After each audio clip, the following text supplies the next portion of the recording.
Hi, Assalamualaikum warahmatullahi wabarakatuh. My name is Hariz, Kamil, Roslan, and we are from Group 5.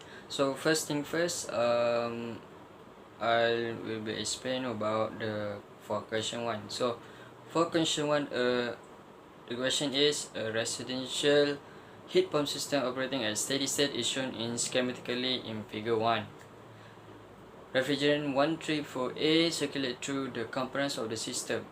The mass flow of the refrigerant is 0.05 kilogram per second, and the question asks to describe briefly the function of heat pump and each device shown in figure 1, and determine the heat transfer from the compressor, heat transfer from the R134A in the condenser, and heat transfer to the R134A in the evaporator. So the function of a heat pump is to supply heat to a warmer space, and for compressors to compress the gas to very high pressure. For the condenser, to condense a gaseous substance into a liquid state through cooling. For expansion valve, remove pressure from the liquid refrigerant to allow expansion or change of state from a liquid to a vapor in the evaporator. And last one is the evaporator, is to convert refrigerant liquid into gas by absorbing heat from the air. Okay, for the next question is to know the heat transfer from the compressor.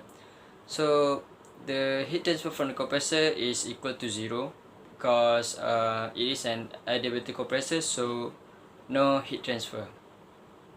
Next one is to find the heat transfer from the R134A in the condenser. So first thing, we have to do the mass balance equation equal to the summation of M inlet equal to summation of mass flow rate outlet. So M2 equal to M3 based on the figure 1.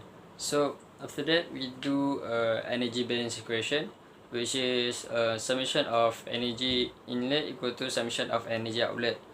So the equation is M2H2 equal to Q out, which is the heat transfer from the R134A in the condenser, plus M3H3.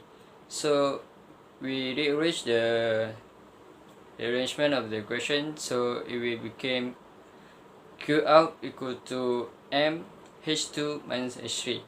So based on the figure, there is no H2 and H3 stated, so we have to find the value of the H2 and H3.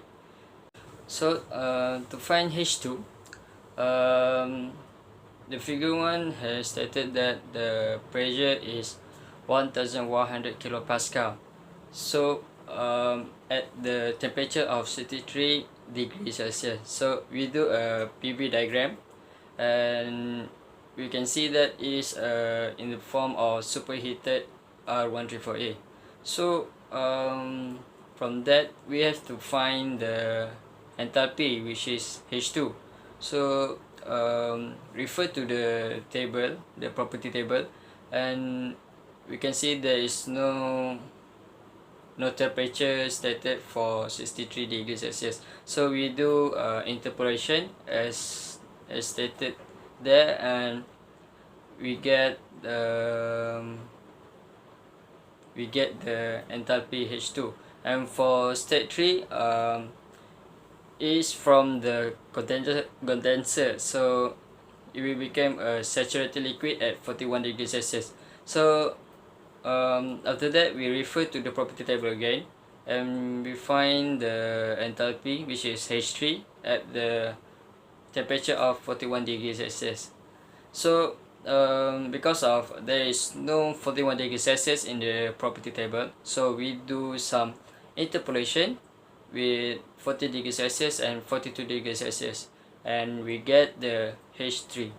So as we get the H2 and H3 value, we get back to the equation, which is the Q out equal to M H2 minus H3, and we insert the value for the mass flow rate H2 and H3, and we get the answer, the Q out, which is 9.2483 kilogram kilojoule per second. And the last one is to find the heat transfer to the R134A in the evaporator. So this is a cycle, so we can use the equation of QL plus work in equal to Q out.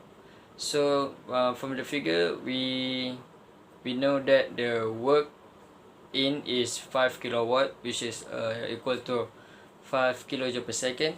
So before this, we find the Q out, which is the heat transfer from the condenser, and we just insert the value. So QL equal to Q out minus W in, and we get the value of 4.2483 kilojoule per second for the heat transfer to the R134A in the evaporator. Assalamualaikum warahmatullahi wabarakatuh. Hello, my name is Mohamad Azfar bin Jemain. I'm from group 5 EH2433C. My student ID is 2019 415698. So today I will talk and discuss about chapter 2 from our assignment 2. Okay, first of all, we will go through the question first. In the question, it said that consider a Carnot heat pump that is used to warm up a room and maintain it at 25 degrees Celsius in winter on a day when the average outdoor temperature remains at about 2 degrees Celsius. The house is estimated to lose heat at a rate of 55,000 kilojoule per hour. If the heat pump consumes 4.8 kilowatt of power while operating, so we need to determine first, how long the heat pump ran on that day. Second, we need to determine the total heating cost, assuming an average price of 11 cents per kilowatt hour for electricity. And lastly, we need to determine the heating cost for the same day if the resisting heating is used instead of a heat pump. Okay, so firstly, to answer this question, I use the coefficient of performance COP for a Carnot heat pump. COP of a reverse Carnot cycle depends on the highest and the lowest temperature. Normally, TH is greater than TL, so that means COPR is greater than 1, and also COPHP is also greater than 1. Both coefficients of performance COP have a relationship which is COPHP equals to COPR plus 1. So therefore, if TL decreases, both COPR and also COPHP will also decreases. This means that they are directly proportional to each other. Next, I will go to answer the question A, which we need to determine how long the heat pump ran on that day.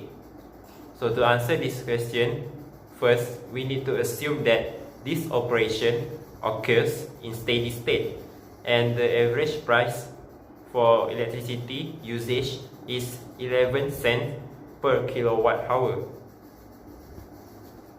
So I use the COPHP formula, which is 1 over 1 minus TL over TH to get the COPHP, and I get the COPHP for this question is 12.9565. So then I need to determine the required work input to this heat pump. So I use the formula W net in equals to QH over COPHP. So then from the data that given in this question, I get the W net in is equal to 101,879.37 kilojoule. Then after that I can calculate the total time for the heat pump to run on that day. So I use the formula delta T equals to W net in over W net. So I get the answer for question A, delta T, which is the total time for the heat pump ran on that day is 5.9 hours. Next, for question B, the total heating cost for electricity by using the heat pump, I calculate it by using the W times the price, which is 11 cents per kilowatt hour. So I get the cost for electricity by using the heat pump on that day is Rm 3.12 cents. So we move to the last question, which is to determine the heating cost for the same day if the resistant heating is used instead of a heat pump. So if resistant heating was used instead of a heating pump, the entire heating load will use electrical energy, so the new heating cost will be increased. So the new cost, I calculate the new cost for heating on that day if resistant heating was used is Rm 40.33 cents, which is much higher than the cost if you use the heat pump. So that's all for me. That's the way I try to solve the question on chapter 2 in this assignment 2. So thank you and have a nice day. Hi, Assalamualaikum. My name is Mohamad Hilmi Hafiz. I'm from EH2433C. The nozzle function is to increase the velocity of the fluid by flowing it from the low pressure to the higher pressure section. Since there are no work involved, W equal to 0, small heat transfer between the fluid flowing to the surroundings, Q equal to 0, and neglecting the change in potential energy. The change in kinetic energy must take account in this process because there is a high change in the velocity. So this is the equation for the energy balance. Okay, the table show the difference between the nozzle flow and the throttle process in 5 types, which is function, where the nozzle flow is to control or increase the velocity of the fluid, and for the throttle process is to reduce the pressure of the flow. And the energy balance equation assumption, when the nozzle flow neglecting the change in potential energy, while the throttling process negating change in the potential energy and the kinetic energy, and the change in temperature is no for the nozzle flow and yes for the throttle process. And the application of nozzle flow is garden hose and spacecraft, and for the throttle process is refrigeration and the air conditioner. The purpose of throttle process is to drop the pressure of the flow simultaneously to constant enthalpy, which is an isenthalpic process. It will change the saturated liquid state to saturated mixture state, where some of it is vaporized and become colder. If the flow is an ideal gas, there is no change in temperature, since the same enthalpy give the same temperature enthalpy. H equal to function of H on your T at the lower pressure. Turbine that placed at the bottom of the dam is in high pressure level, where the water from the lake flow through the nozzle, accelerates at high velocity, and went downward to the inlet of the turbine. Since the power on the shaft is generated by rotating the blade, it requires a massive kinetic energy flow from the lake. If the flow from the lake is upstream to the turbine, the power on the shaft produced in a small amount where the inlet flow is not at high pressure and low kinetic energy, which is low velocity. The compressed air has a high pressure where it compresses the particle of the air into compact position and heat up the particles. This phenomenon is similar to Gay-Lussac's law, where this law notes that there is a clear relationship between pressure and temperature. That means the temperature also increases as the pressure increases. Pipe is used as medium to transfer a flow from one point to another point. Due to the long pipe, the hot air will lose its heat to surrounding and its temperature will be equilibrium to the surrounding temperature, which is ambient temperature. Both kinds involve different type of flows condition in one system but leading to a different purpose. Mixing chamber is used to combine the inlet flows to produce the outlet flow without changing the pressure.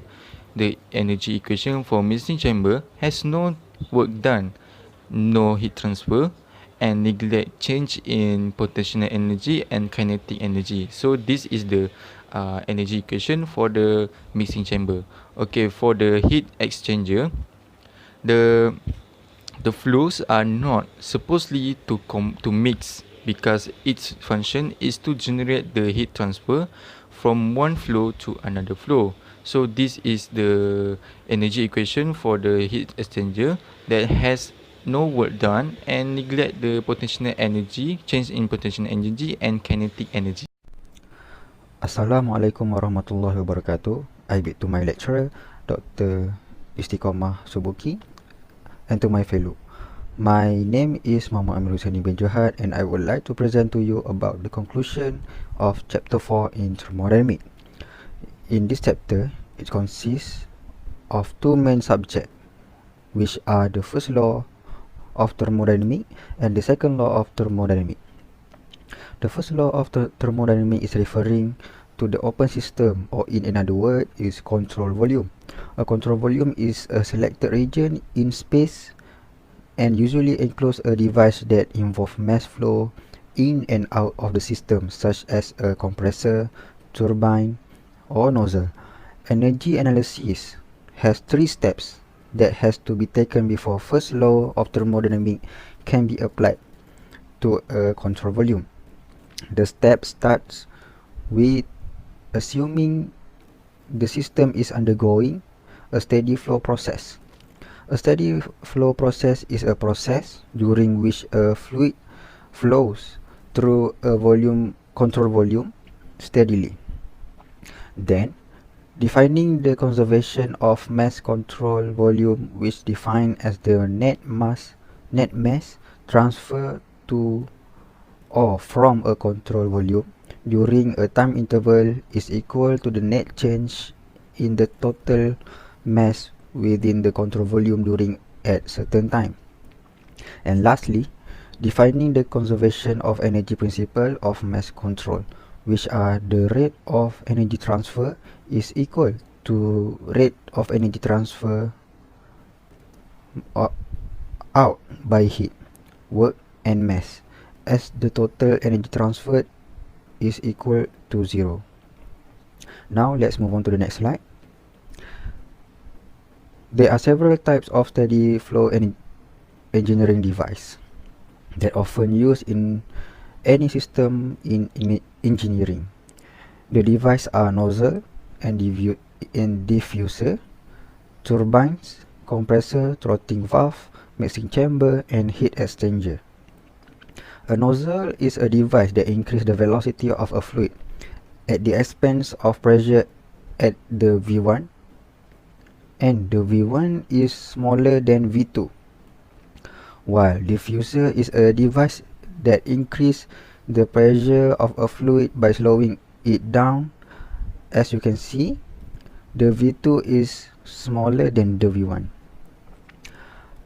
This device is often used in jet engines, rockets, and even a garden hose. The mass balance of this device is equal, while the energy balance is derived as shown as below. Let's move on to the next slide. Turbine is a device in which work is developed as the result of a gas or liquid passing through a set of blades, while compressor is a device that increases pressure of a fluid by reducing its volume. The mass balance for in and out are same for both devices, but in the energy balance, the work is produced in turbine while work is used in compressor. Let's move on to the next slide. Throttling valve. Throttling valve is a device that restricts the flow of fluid, which can cause a pressure drop. The flow through the throttling valve may be assumed to be adiabatic. There are three types of throttling valve, which are adjustable valve, adjustable plug, and capillary tube. The mass balance of the throttling valve is equal. Same goes to the energy balance. Mixing chamber is a device that makes more than one stream of fluid. The mass balance and energy balance is shown as below. Heat exchanger is a device which two fluid streams exchange without mixing and can be selected from two systems for the control volume, whether as a whole system or as a individual system. In whole system, the entire exchanger is selected as the control volume. Due to the insulation, there is no heat crosses the boundary. For individual system, the individual fluid is selected as the control volume. Let's move on to the next slide. Second law of thermodynamics. The second law of thermodynamics stated that a process that proceeds in a certain direction and not in a reverse or in another direction. The example of process that obeys second law of thermodynamics are waterfall flowing downwards and gas expand from high pressure to low pressure. A process can only occur when it satisfies both first and second law of thermodynamics. Heat engine is a device that produces work from heat. For example, like steam power plant that generates electricity. Work can be transformed directly and completely into heat, but converting heat into work requires the use of heat engine. The process is called spontaneous and naturally if the work transforms to heat. To transform heat to work, it requires a heat engine. Let's move on to the next slide. Thermal efficiency is the percentage of heat energy that is transformed into work. It can be calculated by dividing the net work output with the total heat output of the heat engine. Next slide. Heat pump is a device that maintains the heat space at high temperature, while refrigerator is a device that maintains a refrigerated space at a low temperature by removing heat from it. Next page. Coefficient of performance, or COP, is defined as the relationship between the power in kilowatt that is drawn out from the heat pump as cooling or heat and the power that is supplied to the compressor. It can be determined by dividing the desired result with the required result. There are two types of COP, which are COP for the refrigerator or COPR, and the COP for the heat pump or COPHP. COPR is the heat removed from the cooled reservoir divided by the work done to remove the heat. The objective of a refrigerator is to remove heat from the refrigerated space by requiring a work input. The formula for the COPR is QL over QH minus QL. The objective of a heat pump is to maintain the heated space at high temperature by absorbing heat from a low temperature source, such as well water or cool outside air in the winter. It also supplying this heat to the high temperature medium such as a house. The COPHP's formula is QH over QH minus QL. That's all from us. Thank you.